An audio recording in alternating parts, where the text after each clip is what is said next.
एक गांव में एक साहूकार अपने परिवार के साथ रहता था।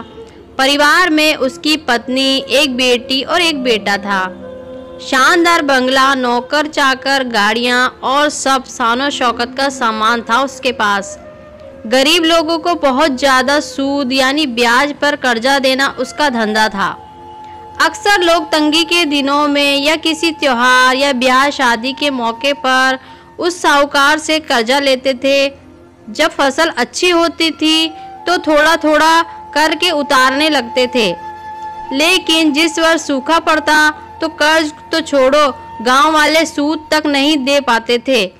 इसी का फायदा उठाकर साहूकार उनकी जमीनों पर कब्जा कर लेता और उन्हें बेच देता और खूब पैसे कमाता।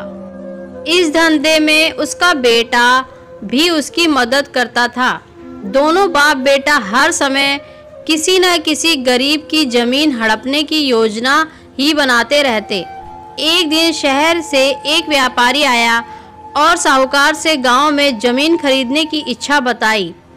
साहूकार की खुशी का ठिकाना ना रहा। घर बैठे बिठाए जमीनों का ग्राहक मिल गया। साहूकार ने उस व्यापारी को बहुत सी जमीनें दिखाई जो उसने कर्जे के बदले गांव वालों से हथिया ली थी, लेकिन उस व्यापारी को कोई भी जमीन पसंद ना आई। गांव में घूमते हुए व्यापारी को एक जमीन का टुकड़ा पसंद आया। उसने साहूकार से उस जमीन के बारे में पूछा तो साहूकार सोच में डूब गया।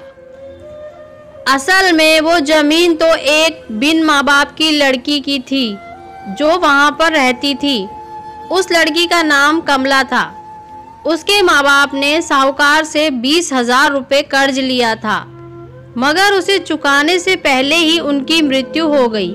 बेसहारा कमला की हालत देख गांव की पंचायत ने साहूकार से उस जमीन पर कब्जा न करने को कहा। भला पंचायत की बात कैसे टाल सकता था साहूकार, मगर दिल में हमेशा ही उस जमीन पर कब्जा करने की बात सोचता रहता था। आज व्यापारी की इच्छा सुनकर उसका लालच बाहर आ गया था और उसने जमीन पर कब्जे का मन बना लिया। कर्जे के सारे कागज ले वो कमला के घर पहुंचा और कर्जा वापस करने की बात कही। तब कमला ने अपनी दुर्दशा बताते हुए और समय मांगा तो साहूकार ने कब्जा करने की धमकी दी। कब्जे की धमकी सुनकर वो कमला पंचायत के मुखिया के पास गई और उसकी जमीन को बचाने की दुहाई लगाई। सारे गांव में ये बात आग की तरह फैल गई कि साहूकार उस बेसहारा कमला की जमीन पर कब्जा करने वाला है। यह बात उड़ते उड़ते साहूकार की बेटी के कान में भी पड़ी।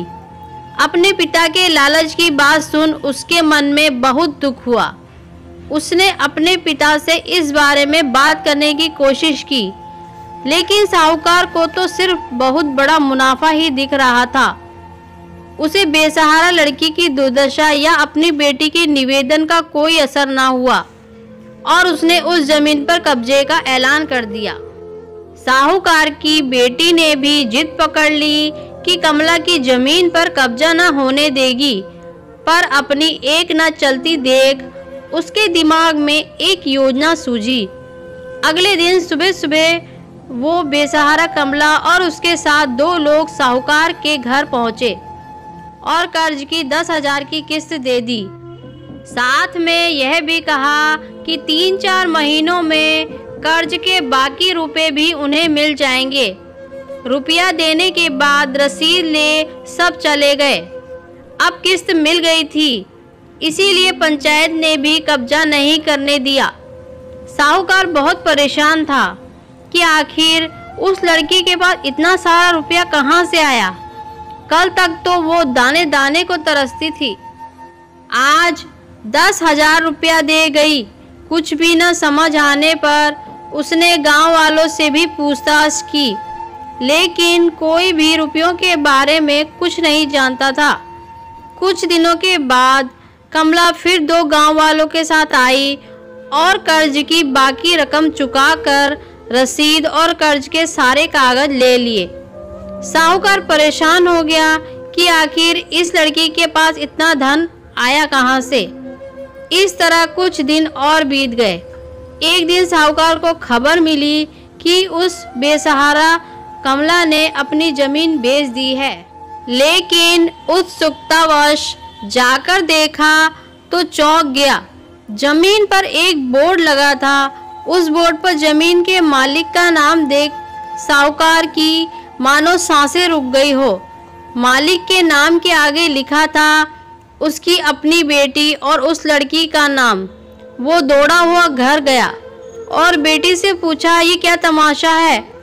तब उसकी बेटी ने उसे बताया कि उस गरीब लड़की की मदद के लिए उसने अपने सारे गहने बेच दिए ताकि उसकी ज़मीन आपके कब्जे से बचा सके।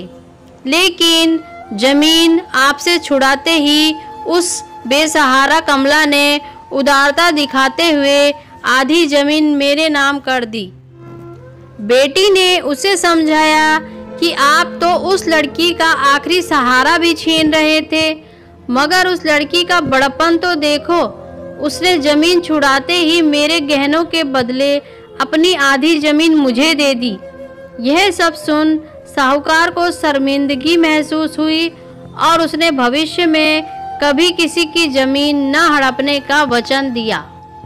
दोस्तों, आपको ये कहानी कैसी लगी कमेंट सेक्शन में ज़रूर बताइएगा और चैनल को सब्सक्राइब और वीडियो को लाइक भी ज़रूर कीजिएगा ताकि आने वाले वीडियो की नोटिफिकेशन आपको मिलती रहे। Thanks for watching.